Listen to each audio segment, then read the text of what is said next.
So at this point, we know how to declare a variable which is the simple kind of variable, like say just a base type variable like an int, or which is an array, or which is a pointer.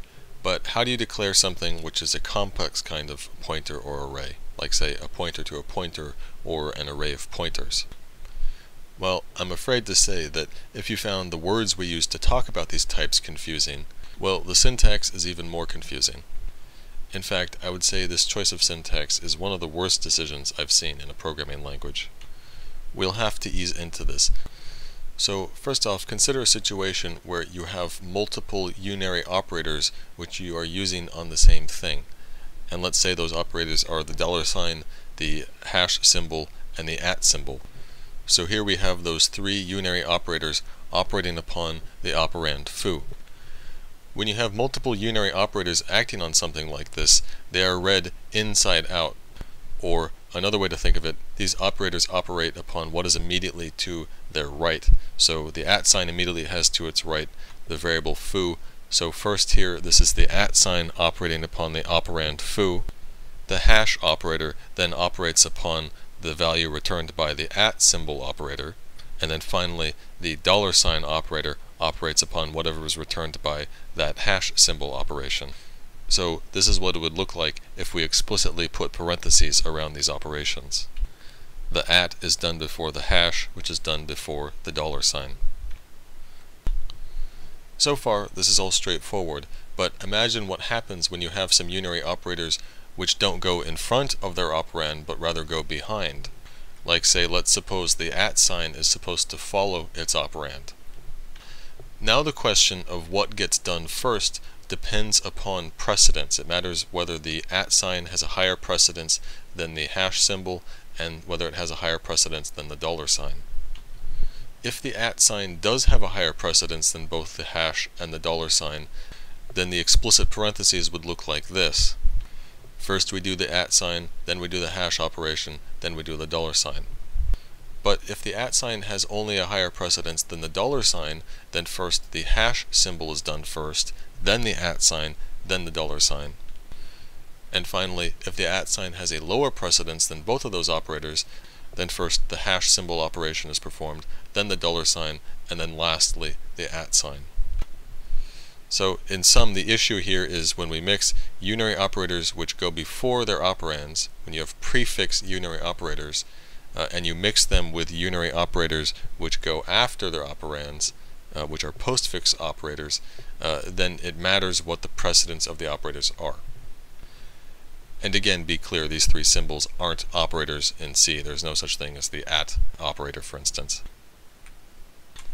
It turns out that in a declaration in C, the subscript operator, the square brackets when you declare an array, and the asterisk, which you use to declare a pointer, the way you should think of them is as operators that operate upon the name in a declaration. To be clear, they don't really represent operations. They're not expressions that evaluate into a value. Rather, what they do is they modify the type being declared. But syntactically, you should think of them like operators. And whereas the asterisk is a prefix unary operator, the subscript operator, the square brackets, they are postfix. They go after the thing which they are modifying. And it may occur to you that the subscript operator is not truly a unary operator because we put a number inside the square brackets, and that's actually the other operand. The first operand is the thing in front of the square brackets, and then the second operand is the thing inside. So it's really a binary operator. But it's an unusual one because it has two symbols that surround its second operand, and it's always written immediately adjacent to the operand in front. So it's really kind of a weird case.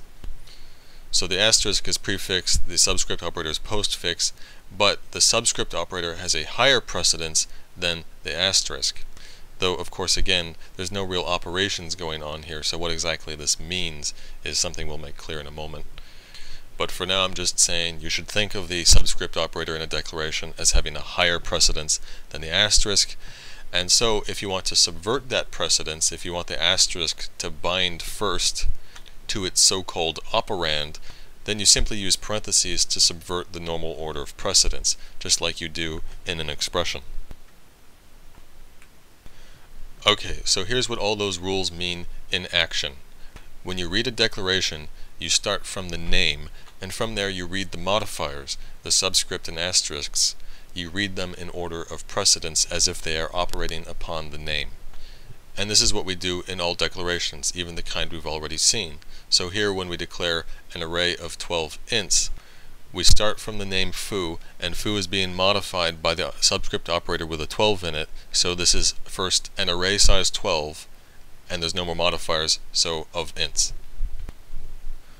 But now in this example we've added another subscript operator, and we've put it closer to the name, so first reading from foo, this is an array size 4 of arrays size 12 of ints. Here's an example where we use parentheses to subvert the normal order of precedence. With these parentheses, now the asterisk is actually the thing closest to the name foo. So reading inside out from foo, the name, first this is a pointer to arrays size 4 of arrays size 12 of ints. And here lastly is an even scarier declaration, but again we just start reading inside out from the name.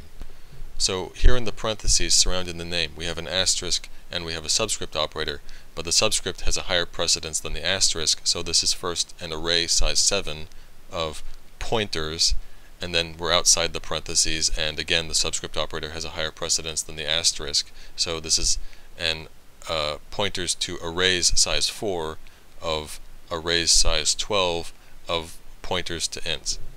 So we get to that asterisk outside the parentheses, we get to that last.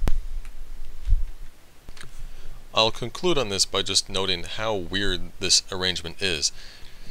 First of all, a lot of convolution and confusion would have been spared if the asterisk and the subscript operator were either both prefix operators or both postfix operators, if they both went in front or if they both went behind, because then we wouldn't have to remember which one has the higher precedence. The other thing I find odd about this syntax is that it would make more sense to me if the asterisk and the subscript operator would modify the type, not the name.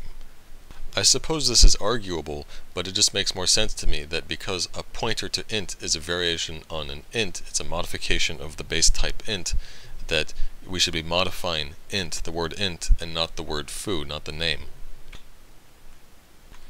Lastly, recall we just discussed that for any type there's basically two ways to talk about it, there's two ways to word it.